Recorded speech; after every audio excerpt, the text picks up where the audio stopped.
শুভেন্দু অধিকারীর আত্মসহায়ক চন্দ্রনাথ রথকে গুলি করে খুন, একেবারে 10 রাউন্ড গুলি চালানো হয়েছিল বলেই সূত্রের যা খবর পাওয়া যাচ্ছে এবং পুলিশ সূত্রে এটাও বলা হচ্ছে যে 50 সেকেন্ডের নিখুঁত অপারেশন। শুভেন্দু অধিকারীর আত্মসহায়ক খুনের সিসিটিভি ফুটেজ প্রকাশ্যে। সিসিটিভিতে দেখা যাচ্ছে কিভাবে খুন হতে হয় শুভেন্দু অধিকারীর আত্মসহায়ক চন্দ্রনাথ রথকে। আপনারা দেখতে পাচ্ছেন সেই ফুটেজ, যেখানে দেখা যাচ্ছে খুনের বেশ কিছুক্ষণ আগেই এলাকায় ঢোকে আততায়ীদের গাড়ি। ওই গাড়ি দিয়েই রাস্তা আটকানো হয় চন্দ্রনাথ রথের। চন্দ্রনাথের গাড়িকে আটকানো হয় রাস্তার উপরেই, একেবারে ক্যামেরায় ধরা পড়েছে সেই ছবি। কিভাবে ঘটে গেল এই খুনের ঘটনা জানাচ্ছেন আমাদের প্রতিনিধি পার্থপ্রতিম ঘোষ। বুধবার রাত্রেবেলা খুন হলেন শুভেন্দু অধিকারীর আত্মসহায়ক চন্দ্রনাথ রথ। কিভাবে খুন হলো, কি ঘটেছিল, গোটা অপারেশন ধরা পড়লো সিসি ক্যামেরা ফুটেজে। এবং সেখানে দেখতে পাওয়া যাচ্ছে যে অপারেশনটি হয়, অর্থাৎ চন্দ্রনাথ রথ যখন পৌঁছায় তার গাড়ি আটকাবার পরবর্তীকালে তাকে গুলি করে একেবারে পয়েন্ট ব্ল্যাঙ্ক রেঞ্জ থেকে তাকে গুলি করে খুন করা হয়। মাত্র 50 সেকেন্ডের এই অপারেশন। এবং কি হয় গোটা ঘটনা ধরা পড়ে সিসি ক্যামেরা ফুটেজে। এই যে রাস্তা আমরা দাঁড়িয়ে রয়েছি, সেই রাস্তায় দেখতে পাওয়া যাচ্ছে ঘড়ির কাঁটায় ঠিক 10টা, এবং ঘড়ির কাঁটায় 10টার সময় দেখতে পাওয়া যায় একটি গাড়ি, যে সিলভার কালারের যে গাড়ি, সেই গাড়ি কিন্তু এখানে প্রবেশ করছে। প্রবেশ করে এই যে রাস্তা, অর্থাৎ যেখানে বর্তমানে ঘেরা অবস্থা রয়েছে, সেইখানে কিন্তু সেই সিলভার গাড়ি এসে দাঁড়িয়ে পড়ে।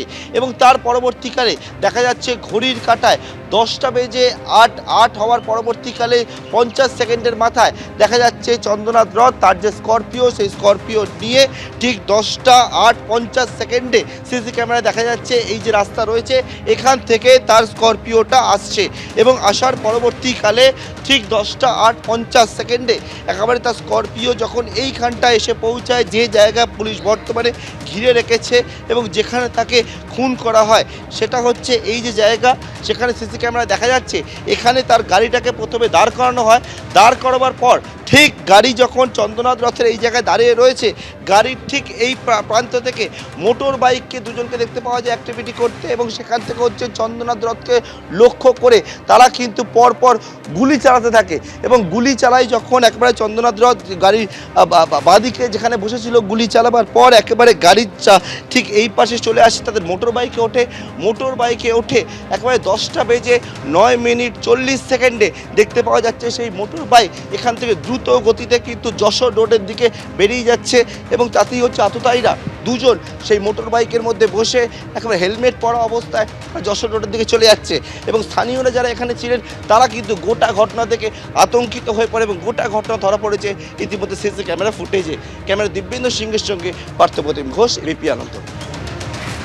আমি যদি ভবানীপুরে মুখ্যমন্ত্রীকে না হারাতাম তাহলে হয়তো চন্দ্রনাথকে এভাবে চলে যেতে হতো না, বললেন শুভেন্দু অধিকারী। আমার সহায়ক না হতেন বা আমি ভবানীপুরে মুখ্যমন্ত্রীকে না হারাতাম, তাহলে হয়তো এই তরুণ যুবকটিকে চলে যেতে হতো না। পশ্চিমবঙ্গ সরকারের নিয়ন্ত্রণাধীন বিধানসভার এক্সিকিউটিভ অ্যাসিস্ট্যান্ট হিসেবে কর্মরত ছিলেন। তার অপরাধ শুভেন্দু অধিকারীর আত্মসহায়ক। তাই এই রাষ্ট্রবাদী যুবককে অকালে তার প্রাণ কেড়ে নেওয়া হলো নৃশংসভাবে, পরিকল্পিতভাবে, ঠান্ডা মাথায় সুপারি কিলার দিয়ে। এবং একদম গত 3-4 দিন ধরে রেকি করে যেভাবে 5টি বুলেট তার শরীরে বিদ্ধ করা হয়েছে, যেভাবে তার বুককে স্কেচ করে তাকে মৃত্যুর জন্য মৃত্যু সুনিশ্চিত করা পরিবারের কাছে আমি যদি বিজেপি বা বিরোধী দলনেতা না হতাম হয়তো তাকে টার্গেট করতো না। আমি যদি ভবানীপুরে না জিততাম তাহলে হয়তো ওকে টার্গেট করতো না। এই মানসিক দংশনে আমিও বিদ্ধ। প্রত্যেকটা লোককে খুঁজে বের করে দ্রুত ফাঁসিতে ঝোলাক আইনের মধ্য দিয়ে, বিএনএসের মধ্য দিয়ে, এই প্রার্থনা আমি তদন্তকারী পুলিশ, সিআইডি, সিট, অন্য যারা সহযোগিতা করছেন তাদের প্রতি আমার আবেদন। এবিপি আনন্দ, এগিয়ে থাকে, এগিয়ে রাখে।